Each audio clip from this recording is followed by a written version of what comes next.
Just to give you a heads up in advance, this episode does have a bit of swearing in it. Nothing too strong, but you might want to listen with your headphones on if you've got little ones around.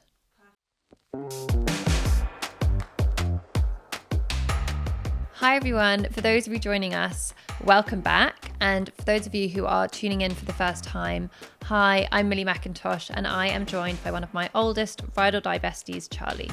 Hi all, I am Charlie Bowd and I am the founder of Rumble Tums, and we are delighted to have you join us on Mum Lemmas and More, where we talk a lot about anything and everything. Nothing is off limits. We've been really lucky. We've had some really great guests, we've had some really great topics, and people really haven't held back. I think we've actually had some quite unexpected, deep conversations. Yeah, I agree. I feel totally inspired by just each and every one. They've all been so different. I think it's been my favourite season to date. We've had so many amazing giveaways and prizes, which I think have made our winners very happy. We just love being able to share all our favourite things with our Mum Lemmas and More community. However, I think the really big thank you needs to go to our delicious season sponsor, Remedy Kombucha. Absolutely. Thank you for keeping us, our guests, and our podcast team fully stocked up on all your yummy flavours. It's been much appreciated by all, including Hugo, who is very happy that the house is fully stocked. And mine, and my kids. My kids are loving it. It's now fully a part of my daily routine, something that's good for your gut health, has no sugar, and just tastes great. What's not to love? I'm really excited for this episode actually, because we've decided to dedicate the last episode of the season to who we are outside of being mums. I think becoming a parent is one of the biggest identity shifts that you can go through. However, you know, as amazing as it is being a mum, it's not all that I am. So I think it's really important to dedicate this episode to the and more. Today, we're talking more than Mum Lemmas. I think it's easy for these other parts of us to get lost in the slipstream of being a mum, isn't it? We're also going to talk about just what brings us joy and about honouring ourselves, right? Yes. So to warm us up, I thought we could play a little drinking game of I Have Never. And of course, we're going to be using Remedy Kombucha. Of course.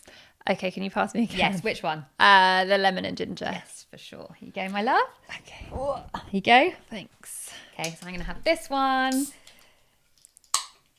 Okay. So for our listeners who are not watching the episode on YouTube, I think we just have to say Yes. if we're drinking or not, so everyone at home will know if we've actually done these things. Okay. I'm going to start. I haven't actually looked through these. So we're just meant to drink if it's. So if you've done it, you have to drink. You must have come on. You must have played this game as a teenager. I've definitely played this game. I used to love this game. Okay. I have never stood someone up on a date. Well, I actually haven't. I actually haven't either. We're too good. Okay, you'll go. I have never kissed a friend's sibling. Oh my God, you're drinking? We're not allowed to tell Guilty. Not allowed to tell the stories around these, but Charlie I need to ask you. Didn't drink. I didn't drink. And I will not be revealing who that was. I have never fancied a friend's parent. You're drinking again. I can't believe it. I'm not drinking. I'm sure all my friends will be relieved. Who hasn't had a crush on one of their friends' parents? Lol. Okay. I have never regifted a present I didn't want. Yeah, sorry guys. I definitely have done that. Both drinking. Guilty.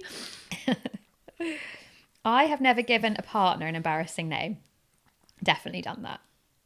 Okay, drink. Have you not? I don't think I have. It's different if they already have a kind of nickname, but you didn't give it to them. Do you call Hugo? I call him Huggy. It's not embarrassing. But like his family call him that. It's not like I gave him the name. Yeah, not Schnookums. No, that's not. I'm not into that. I have never peed in the shower. Are you going to drink? I'm so awkward. We're drinking. We're drinking. I think we all have. Sorry. Everyone that lives with me. I have never gone skinny dipping. Yeah. I don't think I'd jump to go skinny dipping these days, would you? Oh, I love a bit of skinny dipping. You've got a cracking bod. No, but I would if I was you. The feeling of swimming naked is just lovely, isn't it? Oh, very freeing. Oh, there you go. Love a skinny dip. Love it. Go. I have never gone out with a friend's ex. Oh my God, you're drinking? I need to ask you all these questions personally upstairs. I've never done this. Gone out with is a kind of Loose term. loose term. Yeah.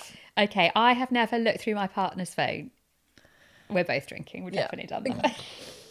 Sorry, guys. I don't recommend it. It never seems to end well. I totally agree with that. Everything gets misconstrued.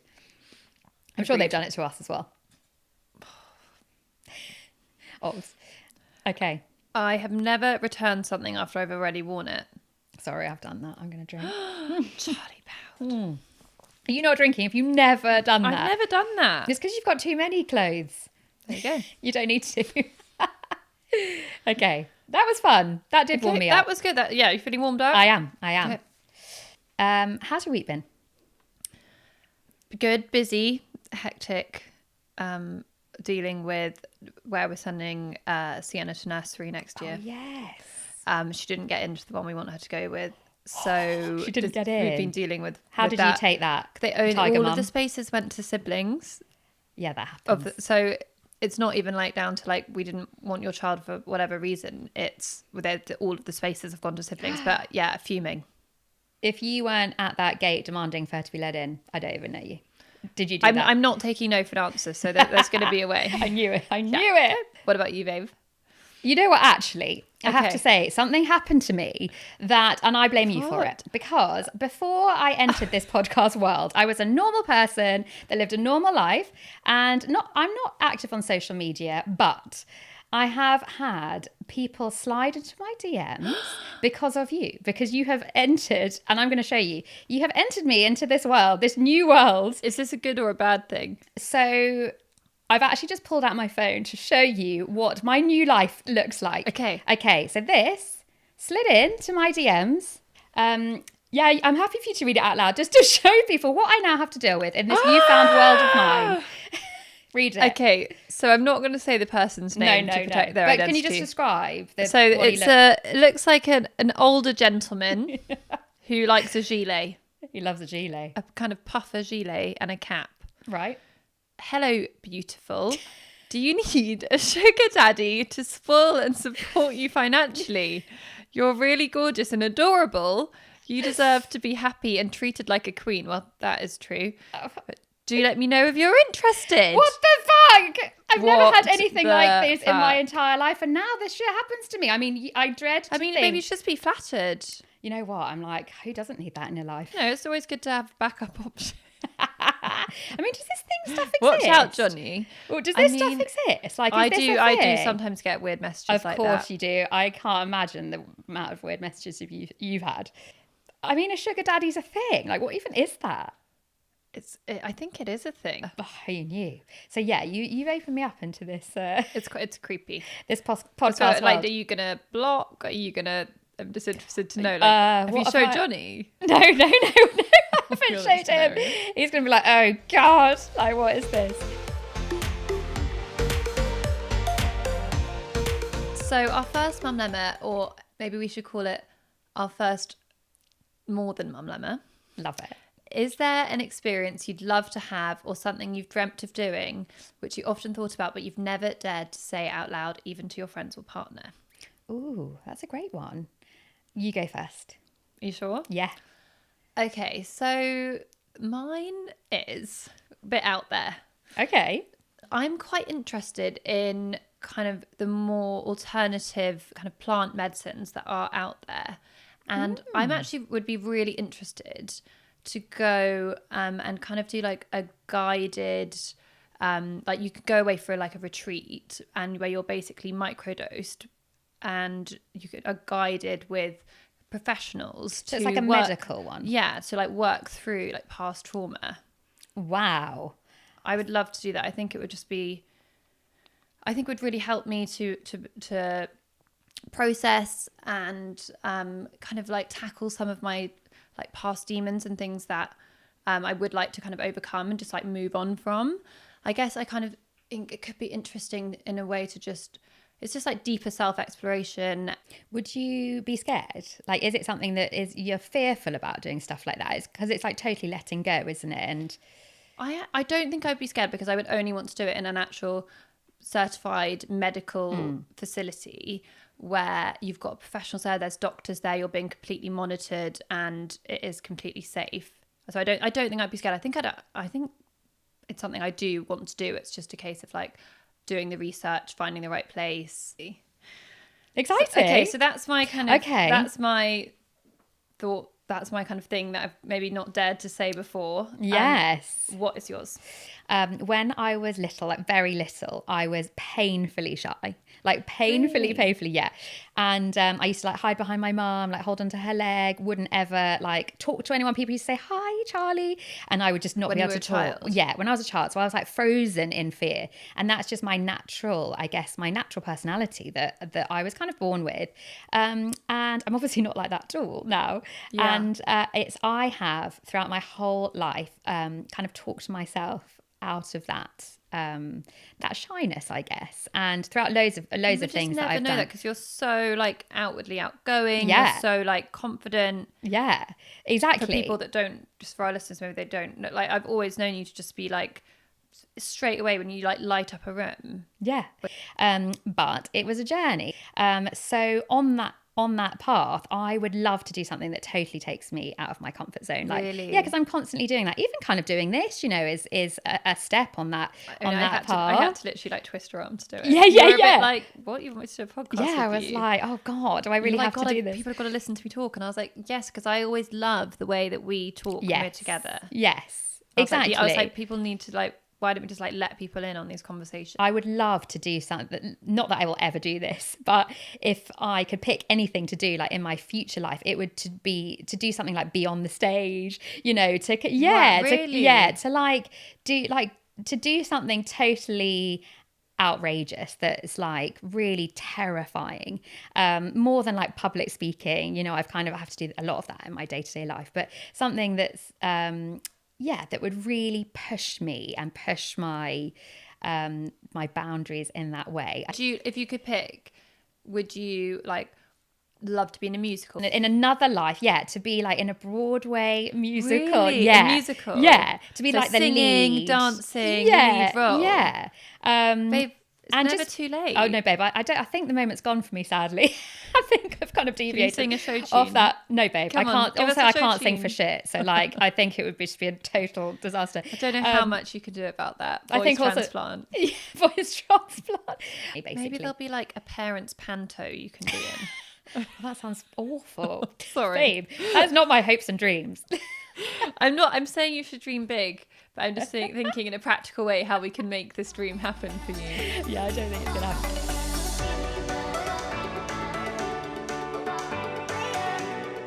So our second mum lemma is, what are things about you that people might not know? Like, who are you? I think definitely for me, I think people have these preconceptions of what I'm going to be like. And I think obviously it's understandable because I did go on a reality show which was called Made in Chelsea, that was all about the life of, these 20-something-year-olds like having a lovely time hopping out of Bentleys and sipping on champagne, which obviously wasn't all completely true because I didn't even live in Chelsea. But oh my God, did you not? Where did you live at the time? I lived in Fulham. Oh yeah, I remember. Couldn't be Made in Fulham.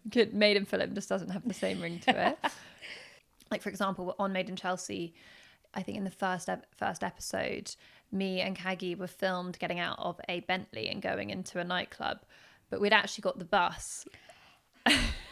This is amazing. That was our reality. But on Made in Chelsea, we are getting out of a Bentley. Of course, we didn't have a Bentley and a driver like driving us around all day. I think we'd got the like 22 bus up from where we, lived in Fulham. One thing I find really annoying is that whenever there's like a kind of tabloid headline about me, the tagline is always the Quality Street heiress. And like, my family history is something I'm so proud of. My great grandpa invented Quality Street, but it was sold to Nestle before I was born. So I think that gives also people this like misconception of who I am and like where I come from. So I wasn't like, people message me sometimes, and this has happened over the years, being like, I just bought some Quality Street, like penny into your trust fund. No. Do they really? Yeah. But obviously, I'm so proud of my family heritage, but I'm not an heiress. But I think it just makes, it's clickbait, isn't it? It makes it sound more interesting. And I actually remember my aunt once telling me that when she was young and she was kind of like on the scene as a bit of a socialite, she actually was in the papers with the Quality Street heiress name as well. So it's gone through the family. Well, who is the real you? Like, how are you different to that people might not know? Well, I think if you've listened to the podcast like up till now, like hopefully you can see that I'm not just I don't know. It's hard for me to say how I'm portrayed exactly, but I think maybe people think I'm really stuck up and I'm really unfriendly and cold. And often I would get comments on Twitter back in the day saying that I was really emotionless, that I only had like one facial expression, that I was really monotonal and like basically really boring. And those things like did stick with me. And I was like, I don't want people to think I'm like stuck up and boring. Hopefully if you've listened to the podcast and you're still listening, you don't think that. I mean, you're definitely not like that at all, which is why this is such a fascinating question, isn't it? But it's so nice to also have the space, and I'm so glad we've done the podcast because we can have these open conversations, and there's not that much room on social media to actually express a lot of who you are. What else is there about you that maybe like people don't know, would surprise people? Oh, is there anything I don't know? Is there anything you don't know? Oh, I can't think. How am I going to match your story? That's like such a good story. Give me have you ever like got in trouble with the law? Oh God, that's a huge, you know what I have? Oh my God, I have. I actually have. God, pretty mortified to say this, Charlie. Actually. Yeah, I have. So it was a long time ago though, so that's a redeeming feature. But I am the world's worst driver. Right, just to put it out there. It took me 5 times to pass, and I used to get these like big D's, like, it'd be like, what does that actually stand for? It'd be like, it's not like, basically I didn't pass any time. They'd be like disaster, maybe it stands for disaster. And yeah, I'm just like not naturally gifted in that way. I actually can't multitask, which I know lots of women can. I can't. So yeah, I've always been a bad driver. And when I first started driving, I was so excited by it. I used to drive everywhere, and I went to university, which was quite far away. So I used to kind of drive back and forth like all the time, like come home on the weekends. And I was driving down there one day, and because I'm a bad driver and it was a long way, so I got totally into my own world. And my secret, I don't know if you have this, but like when you're driving or like on your own, you like put on a ballad or like, do you do that? Really loud. Yeah. Or like one of your like guilty pleasure songs and just put it on as loud as you can and then just like have a moment with yourself. So sometimes I do that with like Mariah Carey, but on this particular occasion, I did it with Britney Spears' Toxic. And it's like my favorite, like, You're just singing along. Yeah. I was like just in like having the best time ever. And I pointed the like internal mirror towards myself so I could like sing at myself. It was a long journey, guys. Okay, it was a long way. I had to entertain myself somehow. So I was literally like belting this out, having the best time ever, and I didn't realize I was being trailed by a policeman, but for a long time, because I was obviously not looking outside of my car. I was looking at myself. So anyway, eventually he stopped me and I was like, shit, pulled over. And he was like, why have you not pulled over before this? Like, why have I been following you, like trailing you for this amount of time? I was like, oh my God, I'm so sorry. Like, I'm so sorry. The song still playing? Yeah, song was like still blaring out. I was like, oh my God, this. And I was also so young. This guy must have been like, why are you on the road? Like, how has anyone allowed this to happen? And I lost my license. Yeah. So I was I never knew that. Yeah, there you go. So now I drive like a little old granny with, 10 to 2 hands like on either side of the steering wheel because it scarred me for life. I was like, it's really hard not being able to drive actually when you're not allowed to. Okay. Charlie, do you have a party trick? Yeah, I do actually have a party trick. What's your party trick? Why have you never seen party trick? Oh, I bring it out on rare occasions. Okay. In my day-to-day life, it's not a party trick. It's just a useful tool. I use it every day in my personal space. Okay. I can pick anything up with my feet. Anything. Wow. When I say that, people have tested me on it. So it can be as small as a pencil. And I tried different things of varying sizes, and I actually, it was in my office, got up to picking up, they have those industrial like water dispensers, and they have those huge like in every office, huge like plastic water bottles, I guess, bottles in them. I can pick that up with my feet. But that's like, but not with water in it. Not with water in it. But still, in terms of size. Can you pick up something small? Can pick up something small and big. If you just got really bendy, flexible toes? Yeah, they're like hands. They're like, but I mean, it's very useful when you've got kids. You've only got 2 hands. Often you need, and you feel like you wish you had makes me feel more limbs. Saying it. Like hands, so gross. Can you pick up a can of kombucha? I mean, if I can, that would be like very apt for them. Let's do it. Let's try it. Oh my God, do you want me to? I hope I can do this now. Imagine if I can't. Let me see these toes. Right, ready? Are you ready? I'm ready. Yeah. Okay, so. Oh wow, let's get these toes. Your toes are literally doing the split. Easy. Boom. I often think about what my party trick is because, in Love Island, every season they have that where everyone has to come out and do their trick. And I actually, it's like one of my biggest fears. I kind of panic for them thinking, oh my God, imagine being in that situation. So if you were on a reality show and you had to do a party trick to seduce your love mate, what would it be? Would it be? Oh my God, do you think I'd have to do the toe thing? You'd pick something up with your toe. I'm sorry, but that's not attractive. I don't think I'd get anyone. I think that'd be just a disaster. Unless they had a foot fetish, then they'd love it. Unless they had a foot fetish. I think that would have to be mine. I think you might actually have to be careful because I think you might have some people with foot fetishes. Oh my God, if I get some DMs now, some foot fetish DMs, then... It's a thing because I have people message me about my feet. Do you? Yeah. You've got beautiful feet. An Instagram account just of my feet. Stop it! Yeah, it's fucking weird. Oh my God. Who knew? I know. Weird.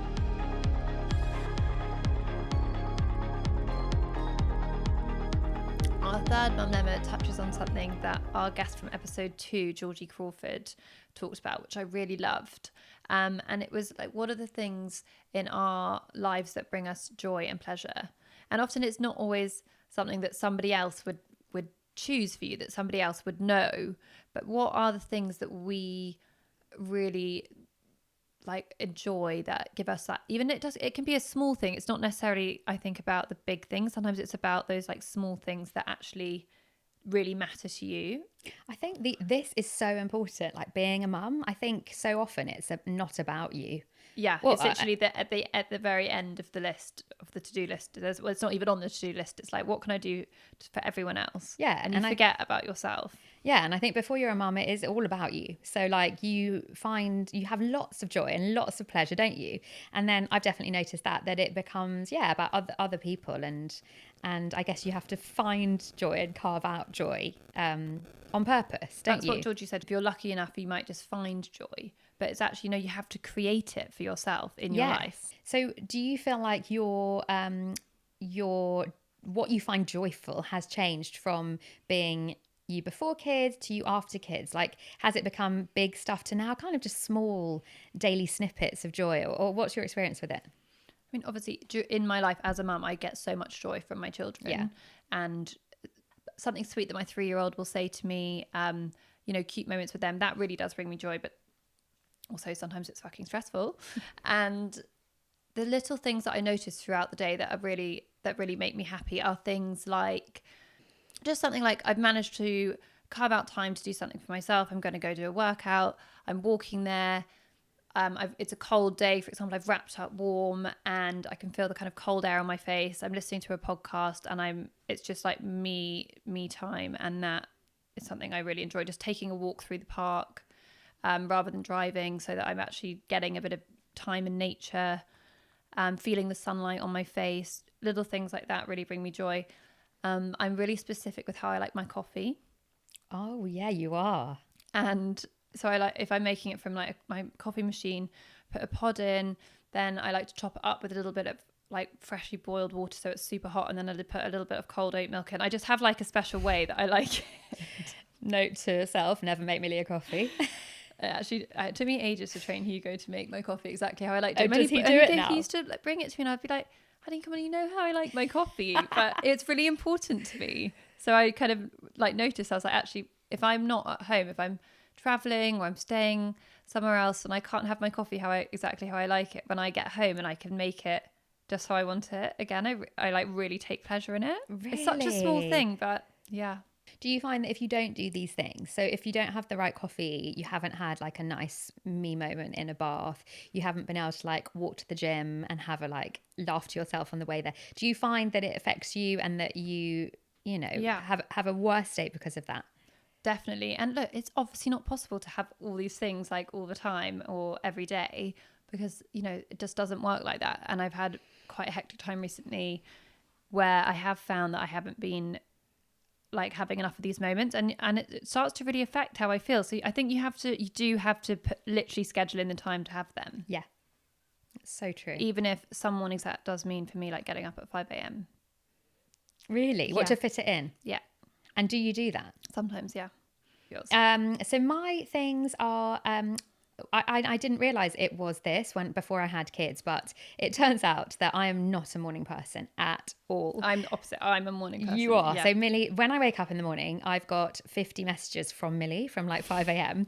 And I'm like, oh God, too early, like half an eye open, like what's she I'm banging on about sorry, now? I forget that other people aren't morning people. Yeah.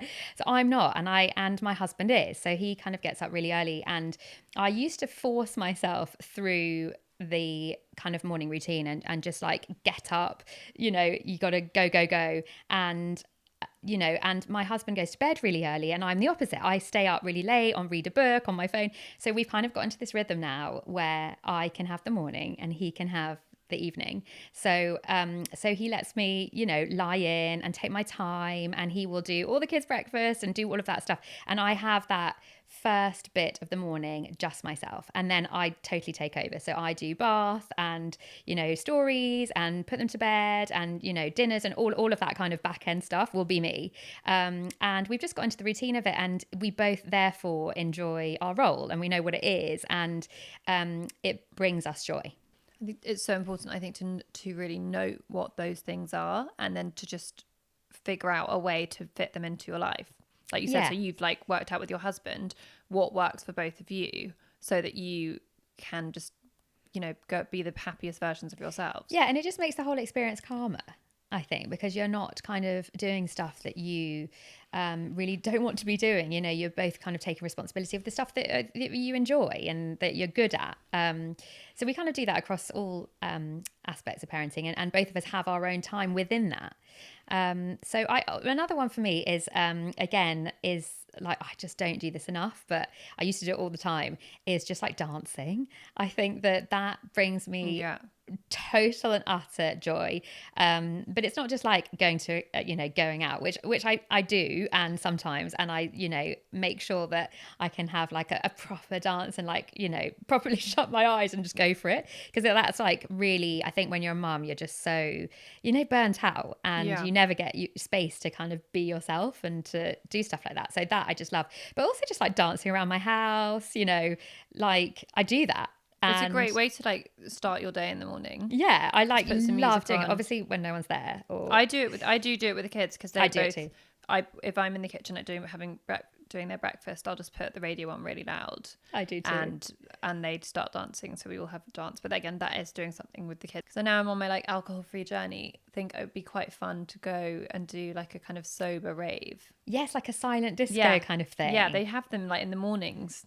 I think that'd be something. Can I drag you along to one? Yeah, I would. Will you go with me? Yes, 100%. I think at the beginning you'd probably feel a bit silly, but then if you get into it, I also think it's really nice and important for our kids to see us, you know, having joy in our lives and taking pleasure in like small things. What do you think? definitely. I think they learn from example from us. So definitely, I think kids naturally do take pleasure in the little things. It's just as adults we forget, but having children can actually be a really good reminder. Totally. I don't know what yours are, but I do find like random joy in things like I force them to watch all the old like classic movies that they don't want to watch. They Yeah. want to watch things like Mulan and, you know, the Frog Princess and all the current ones. But my faves are obviously like Little Mermaid and, you know, all these kind of old school ones. And the songs, you know, I know off by heart because I obviously sang them to death when I was young. And when it comes on, I'm like, right, turn it up, you know, and I like belt out Yeah. the Little Mermaid tune, which everyone will know. And they think I'm mad, but then they obviously join in, and it's like these hilarious, like joyful moments that I don't think I'll ever forget, actually. I love them, and it brings me joy. They see me having joy, like dancing around, being silly. Do you have that? Oh my God, yeah, the girls were watching Mary Poppins the other day, and it just made me so happy, like sitting there singing the songs that I know from my childhood. Watching kind of Disney classics is definitely one of my favourite things to do with them. Do you know all the words? All the words. Although they tell me to shut up if I try and sing. Oh, do they? Yeah, Sienna's like, stop, mummy. Basically, because I like ruin it with my awful singing voice. Yeah, I have to do it when like no one else is in the house apart from me and my kids, because it's My so bad. My singing is so bad that my kids tell me to stop. Oh, that's bad. I think there's other little things for me, like putting on a set of matching underwear. Yes. And it just sets you up for the day. And it's not for anyone else. It's just, I could wear that kind of greyish looking bra that I possibly even wore when I was breastfeeding. Or I could actually wear that, sexy thong and matching black bralette that make me feel really good. And like just like taking that moment to just like step into it and like look in the mirror and be like, yeah, like, does that make you feel different? Definitely. And it's how I carry myself through the whole day. And another one, okay, I'm not going to necessarily say I get a lot of pleasure from it, but making the bed in the morning. Oh God, I do not have this one. So just hear me out. Like, if you don't make your bed in the morning, I think it's often like, it's like leaving another tab open. It's like, okay, you've got up from the night, starting your day, and often it's really hard. If you're getting up, you're reacting to one of the kids being awake super early. Often when I go back upstairs to have a moment to like get my clothes on, yes, sometimes I've got the kids and they're running around and trying to jump on the bed, which makes it harder. Just try, me or Hugo would normally make the bed in the morning. And when I've had a really busy day and like later in the day, I like come back into my room and it's all like freshly made for the evening. That does fill me with joy, seeing it all like freshly made. I think lots of people have that one. Yeah. I think it like declutters your brain, doesn't it? If you've got, like, as you say, all the tabs open, and then you can close some by just cleaning your kitchen. It's something like, okay, the bed's made. It's like great.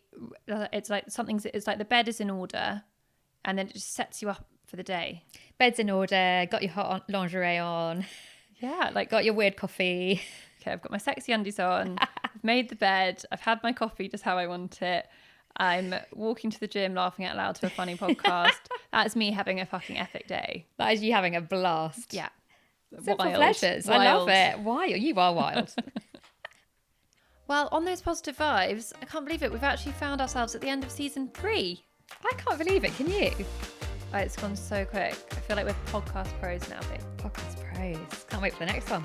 Definitely feel like we've like relaxed into it more. Oh, for sure. Compared to our first season, we were like so nervous and timid to say I felt like I anything. had like a frozen mouth in the first one. You know, when your like teeth are like stuck to your mouth. Yeah. Yeah, I loved this one. It feels so natural and it's been great. Well, thank you everyone. I hope you've enjoyed all of our topics this season. I think we've had some amazing guests as well. It's just been so nice welcoming everyone back into literally my basement, but to this lovely space where we can have these open chats. So please, guys, keep in touch over the summer months. You know where to find us. Don't forget to comment, like and subscribe, as it really does help others find us too. I can't believe I'm saying this, but have a great summer, everyone, and we look forward to welcoming you back to Mum Lemmas and more in the winter. Have you got a mum lemma that you'd like to share, or one that we can help you with? If so, stay tuned on Basement Chats for our shout-outs, where you can DM us, or you can email us at mm@basementchats.com.